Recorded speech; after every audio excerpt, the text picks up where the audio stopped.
पचमा क्या बोल रहा है? पचमा कह रहा है निम्नलिखित वास्तविक संख्याओं में कौन परिमेय है और कौन नहीं। परिमेय की स्थिति में पी बाई क्यू रूप में क्यू के अभाज्य गुणनखंडन के विषय में क्या कहा जा सकता है? मान लो 5 का 4 सवाल दिया गया। ए में है 43.1234567 6 7 8 9 इस सब पर आवर्त है। ये लकीर का मतलब क्या है? आवर्त। फिर बी है बी 0.120 1200 1230 मैंने डॉट डॉट है ना, हम बताए थे उस दिन साहित्य में भी बताए थे। फिर सी है 5.12537 जिसमें 537 बराबर है। ठीक। डी है फिर 0.353535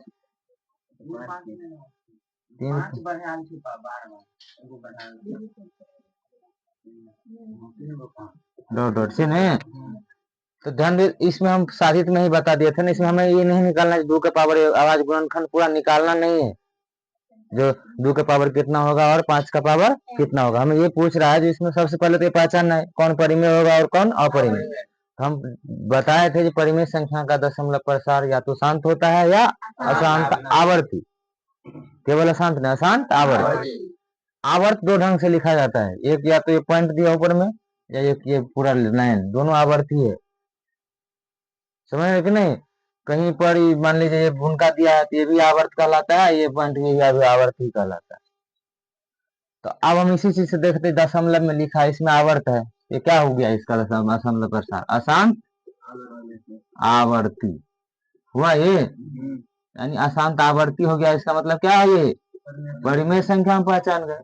फिर इसमें जब भी बताया जाए आगे डॉट डॉट दिया है 1 2 0 कोई सीमित नहीं, एक जैसा नहीं आ रहा है, जब भी आगे में ऐसा डॉट डॉट लग जाए तो वो अपरिमेय संख्या होगा। ये परिमेय होगा क्या लिखेंगे? तो अपरिमेय होगा। अब फिर ये हो गया परिमेय क्योंकि इस पे आवर्त है, ये हो गया अपरिमेय। अब इसके कारण जब भी परिमेय संख्या होता है तो हम उसे पी बटा क्यू के रूप में लिख सकते हैं। परिमेय संख्या का परिभाषा यही ना है जब हम उसे पी बटा क्यू के रूप में लिख सकते हैं। तो फिर क्यू का मान क्या होगा? तो क्यू में क्या है? ये क्या है? अशांत आवर्ती। परिमेय संख्या का दशमलव प्रसार शांत होता है ना, शांत होने के लिए नियम है 2 का पावर n इंटू 5 का पावर m के रूप का होगा। ये है शांत, ये तो है अशांत आवर्ती, अर्थात इसका इस रूप का होगा या नहीं होगा? तो लिखेंगे जिसका क्यूब जो है 2 के पावर n और 5 के पावर m के रूप का नहीं होगा। ये भी वही है आवर्ती, इसका भी क्यों लिखेंगे? रूप का नहीं होगा। ये तो अपरिमेय है, तो ये तो सोता ही नहीं होगा ना, ये तो पी बटा क्यू के रूप में भी नहीं लिखा जा सकता। ये दोनों अपरिमेय हो, यही बता रहा, पूछ रहा था इसमें। और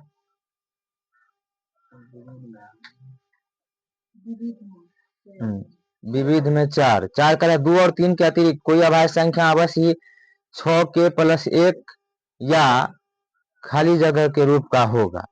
यानी एक तो दिखा दिया है, एक हमें और देखना है। 2 और 3 के अतिरिक्त कोई अभाज्य संख्या अवश्य ही 6 के प्लस 1 या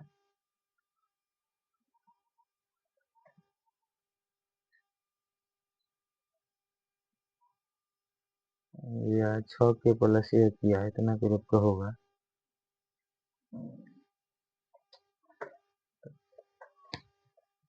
अभाज्य संख्या की बात कर रहा है। किसका बात कर रहा है? अभाज्य संख्या। जब भी हम 6 के ले रहे हैं, 6 के प्लस 1 का होगा, एक और का रहा इस रूप का होगा। 2 और 3 के अतिरिक्त कोई अभाज्य संख्या है, 2 और 3 के अतिरिक्त और कौन कितना कितना अभाज्य संख्या, कौन कौन अभाज्य संख्या होगा? 5 है, 7 है, 11 है, 13 है। यानी अभाज्य संख्या के बाद तो 2 2 3 इसके 6 के प्लस 1 और 21 के रूप का होगा। जब ये 6 के है तो क्या हो जाएगा? ये 6 के यानी बी का मान यहाँ पर क्या हो गया? 6। आर का मान कितना होगा 0 1 2 3 4 5 है ना। तो 0 3 1 5 है, तो जिसमें 2 और 3 के अतिरिक्त ही कह रहा है, तो इसके बाद चार चार भी होगा, लेकिन अभाज्य संख्या की, तो इसके बाद कौन सी अभाज्य संख्या है 5। क्या है जो, तो 6 के प्लस 5 है आंसर है, यही तो है। ये हम चल जाएंगे सबसे पहले वाला नहीं था जब ए बराबर बी क्यू प्लस आर से, तो जब 2 और 3 इसमें हम जान रहे हैं, जब ये इस 6 के लिखा जो हम सूत्र में ए बराबर बी क्यू प्लस आर ये न था, तो बी की जगह यहाँ 6 आ गया। हम इससे ध्यान दे बताए थे ना, जब ये बी हुआ जो आर उससे लेस देन सभी हो जाएगा, 0 से इक्वल, 0 के इक्वल या 0 से बड़ा और बी से छोटा हमेशा आर होता है। तो जब ये बी 6 है तो आर इतना चीज पॉसिबल है, इतना चीज पॉसिबल है। इसमें हम अब 0 क्यों नहीं लिए, क्यों नहीं लिए, हमें अभाज्य संख्या की बात कर रहा है, अभाज्य संख्या दर्शाना है। 0 अभाज्य संख्या है नहीं, 1 अभाज्य संख्या है नहीं, 2 और 3 अभाज्य संख्या है, तो पहले ही बोल दिया 2 और 3 के अतिरिक्त, मतलब उसके अलावा हमें दिखाना है। तो 2 और 3 को छोड़ दिए, 4 अभाज्य नहीं है, फिर इसका अभाज्य कौन है 5। अभाज्य संख्या 7 भी है, लेकिन 7 तो फिर आ रहा ही नहीं, इसलिए हम क्या लिखेंगे 6 के प्लस 1, या तो 6 के प्लस 1 का होगा या 6 के प्लस 5 के रूप का होगा। समझेंगे कि नहीं। लिखने के लिए हम कैसे लिखेंगे, तो यही लिखेंगे 6 के प्लस 1 में लिखेंगे यहाँ b बराबर क्या है 6, इसीलिए r बराबर क्या हुआ इतना, ठीक है। अब हमें लिखेंगे जो r में से, r में कुछ सभी संभव r में से, सभी संभव r में से 2 और 3 के अतिरिक्त, बना तो लेंगे हम, लिखेंगे कैसे कॉपी में, ये चीज के लिए हम बता, अतिरिक्त केवल 5 ही एक अभाज्य संख्या है, 5 ही एक अभाज्य संख्या है, इसलिए 6 के प्लस क्या होगा 5 के रूप का होगा। ठीक है, इतना लिखना, वो लिख लोगे। अब और 13 से पहले 4 से पहले किसी का तो पूछना है विविध में, 4 से पहले नहीं है तो 4 के बाद 13 या 13 से पहले किसी को पूछना है,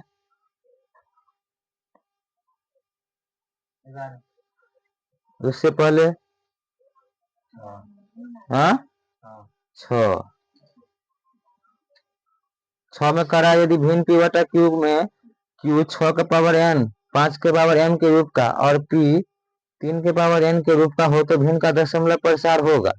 अब देखो यदि भिन्न है तो पहले 6 बना, 6 में क्या है, यदि p बटा क्यू भिन्न है, अरे ध्यान दो इधर, p बटा क्यू है ना भिन्न कर रहा है, तो p बटा क्यू में अब हमें p और p का मान दिया हुआ है कितना 3 के पावर n, ऊपर में क्या लिखेंगे 3 का पावर n, फिर नीचे क्या है 6 का पावर n गुने 5 का पावर m। समझ आ रहा है।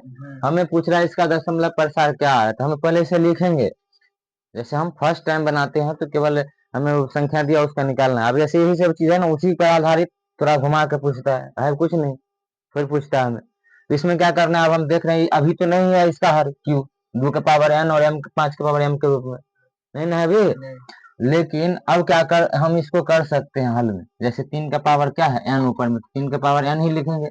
ये जो 6 का पावर n है, हम 6 को क्या लिख सकते हैं 2 गुने 3 का पावर n एक साथ कर सकते हैं, जब हम पहले पढ़े हैं। अब गुने फिर क्या लिखेंगे 5 का पावर m, ठीक है। फिर अब जब हम ऐसा करते हैं तब सूत्र ये सब जान रहे हो ना, a गुने b के पावर m बराबर होता है a का पावर m गुने b के पावर n अलग अलग, तो फिर अभी क्या आ जाएगा 3 का पावर n बट्टा ये 2 का पावर भी n होगा, गुने 3 का पावर n होगा, गुने 5 का पावर क्या है m। अब क्या हुआ, ये कट जा रहा है पूरा, कट जाने के बाद क्या है 1 बटा 2 का पावर n गुने 5 का पावर m। अब आ गया ना हर q, यानी q का फॉर्म केवल और केवल क्या रहा 2 का पावर n इंटू 5 के पावर m के रूप के, अर्थात इसका दशमलव प्रसार क्या होगा, तब लिखेंगे ना तो लिखेंगे दशमलव प्रसार शांत होगा। यही पूछ रहा था, कोई दिक्कत अब इसमें बन जाएगा ना ये। और कौन बोला था 7 भी बोला था कोई, 11 संख्या इतना एक अपरिमेय संख्या है 8 2.012012 डॉट डॉट डॉट डॉट है ना इसमें, वो अपरिमेय होगा, मिस्टेक क्या होगा, गलती हो तो आंसर गलत दिया, आंसर गलत। और 11 से पहले एक खेल के मैदान के चारों ओर एक वृत्ताकार पथ है।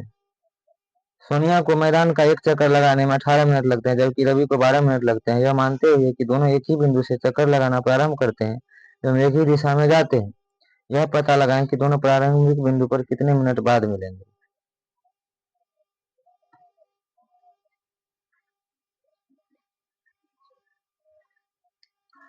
देखिए तो बंद हो लगी थी।